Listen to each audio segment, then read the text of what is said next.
We were discussing functions when we looked at special functions such as one-to functions.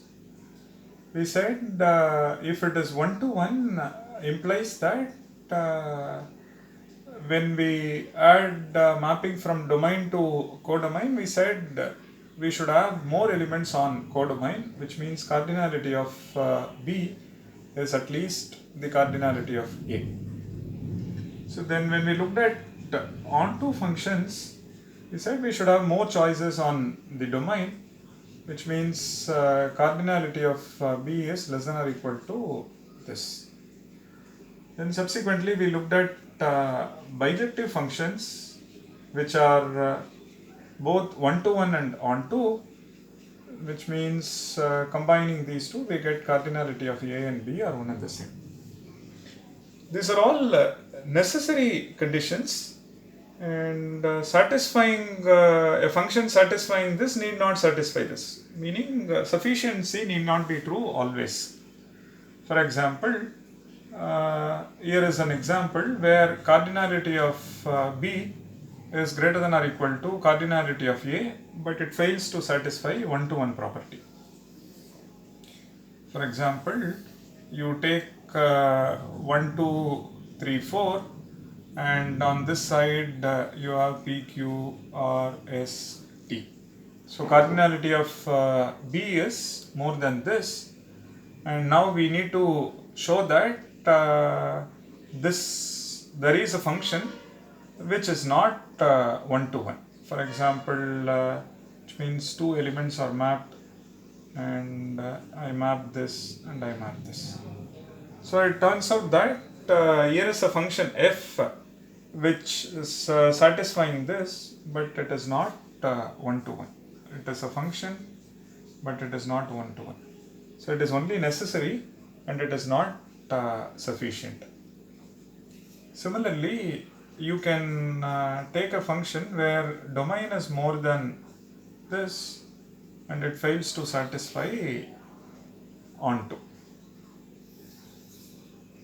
So you take 1, 2, 3, on this side you have x and y, and let's assume all are mapped to this.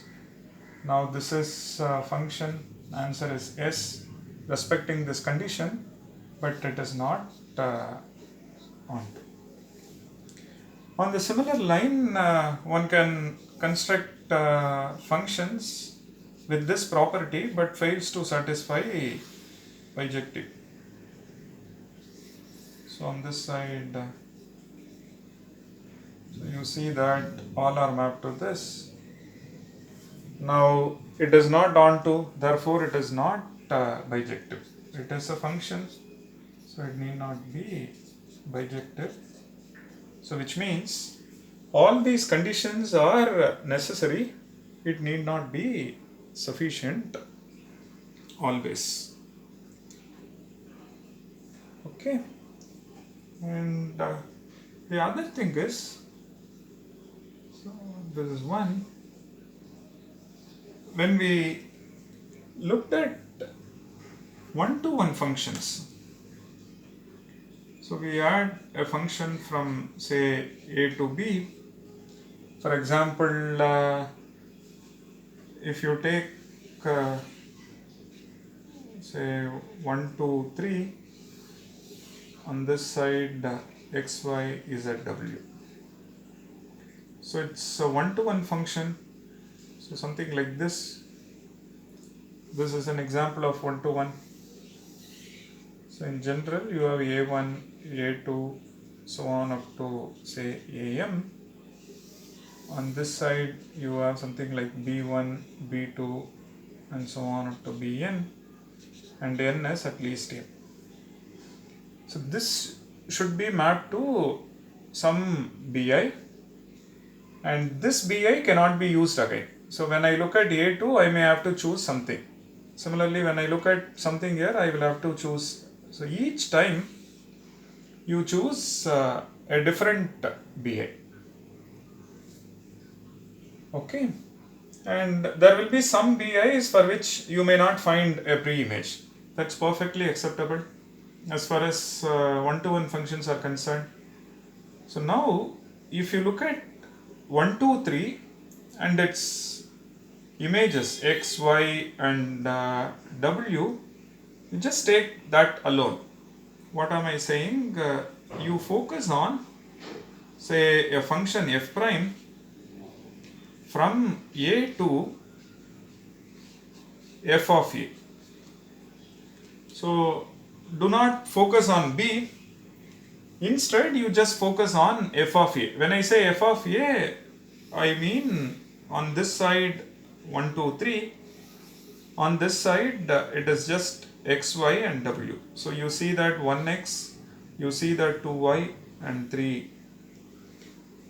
So given f such that f is 1 to 1, then look at the function f prime from a to f of a. You see that f prime is, it is a function, it's clear, it is 1 to 1 and on to, so it is bijective. So observation, so for any 1 to 1 function f, the function g, which is from f to, so it is a function from a to b. So the function g from a to f of a. When I say f of a, the images of a, so which means a is a set and its images are x, y, w, and two elements here will not map to same because f is 1 to 1. So if you take f and look at a and f of a, that is a function that is bijective. So for any 1 to 1 function f from a to b, the function g from a to f of a is always bijective.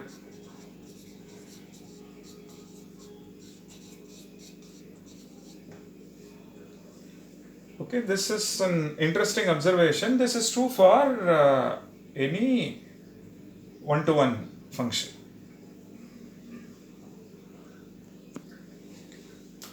So when we focus on onto functions,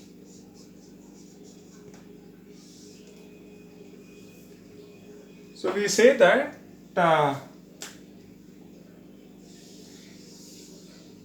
from a to this,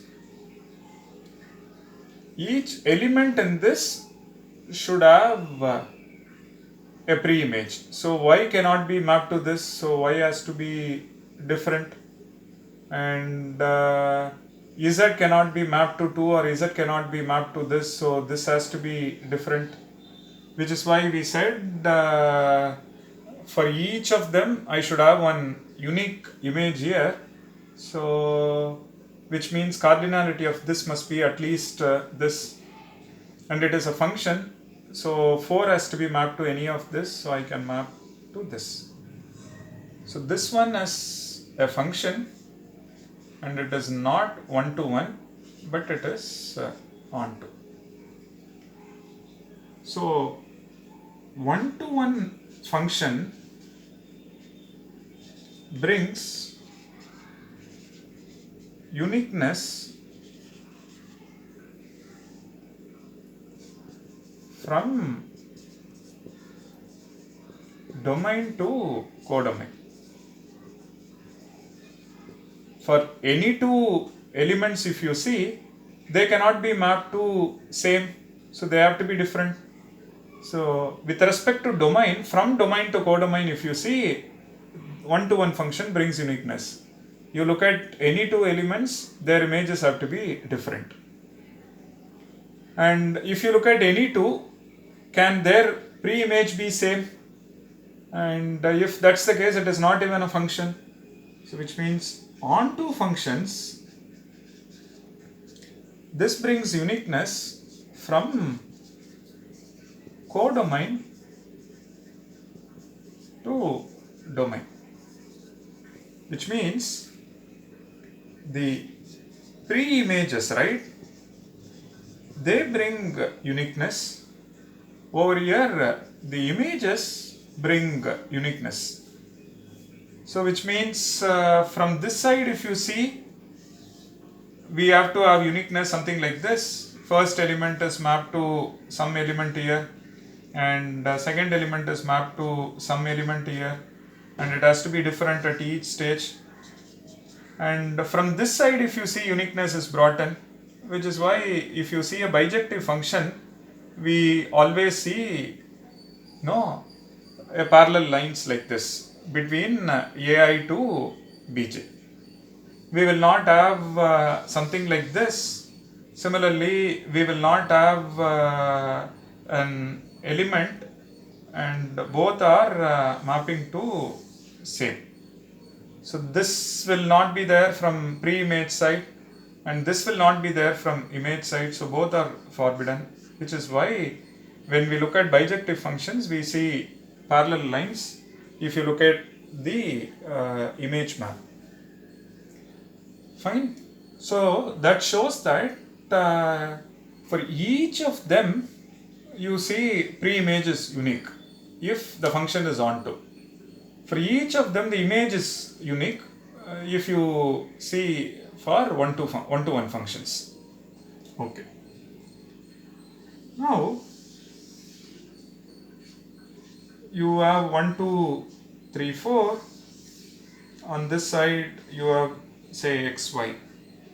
So you can map this something like this. Now, what is the image of A? That's equivalent to asking f of A. F of A is f of 1, 2, 3, 4, which is precisely x, y or B or codomain. Codomain itself, the entire codomain. Over here, if you look at f of A is B, the entire codomain. So, whereas if you look at this function 1, 2, 3, 4, xy,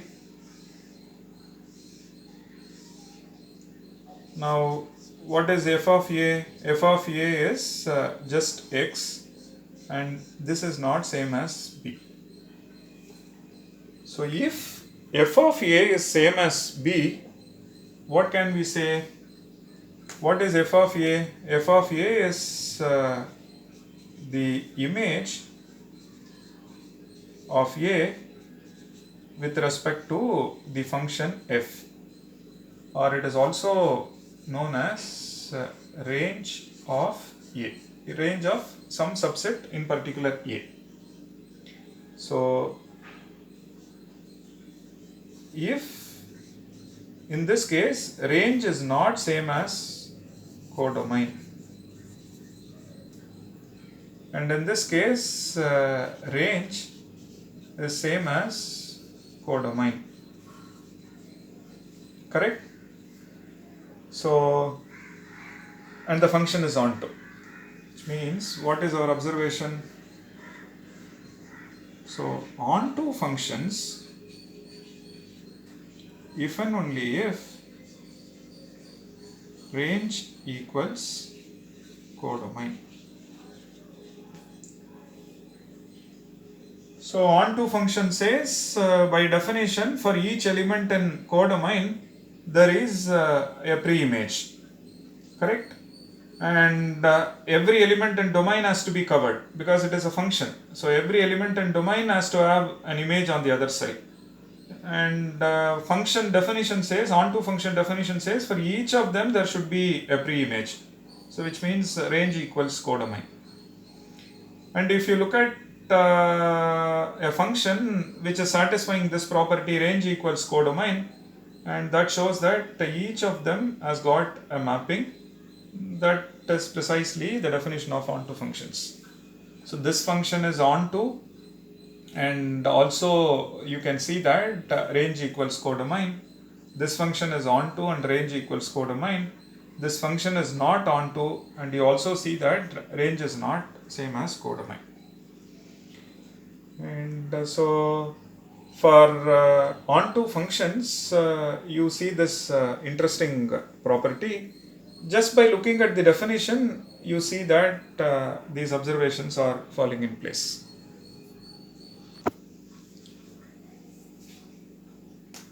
The other interesting aspect about functions, when we move to infinite zone, these definitions we can still take it forward. For example, let's assume there is a function from natural numbers to natural numbers. So the first natural number, second natural number, and so on, and first natural number, second natural number, and so on, one can establish a map. For example, function f is from n to n such that f of x is mapped to x plus 1, which means you have say 1, 2, 3, 4, and so on, and on this side you have 1, 2, 3, 4, and so on. It says 1 is mapped to 2, 2 is mapped to 3, 3 is mapped to 4, and so on. So this shows that this f is a function, and is it 1 to 1? You look at any two elements, their images will be different. 3 is mapped to 4, 4 is mapped to 5, and so on. Yes. And is it onto? It is not. It is not onto. The element 1 and 1 has no pre-image.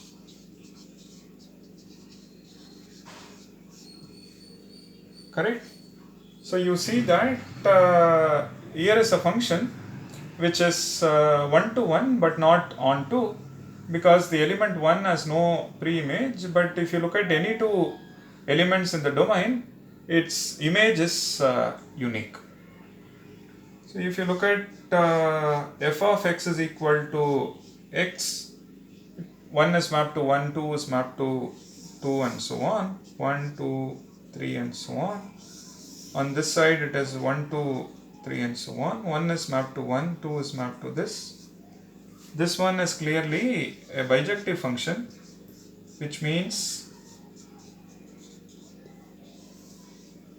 it is both 1 to 1 and onto. Fine.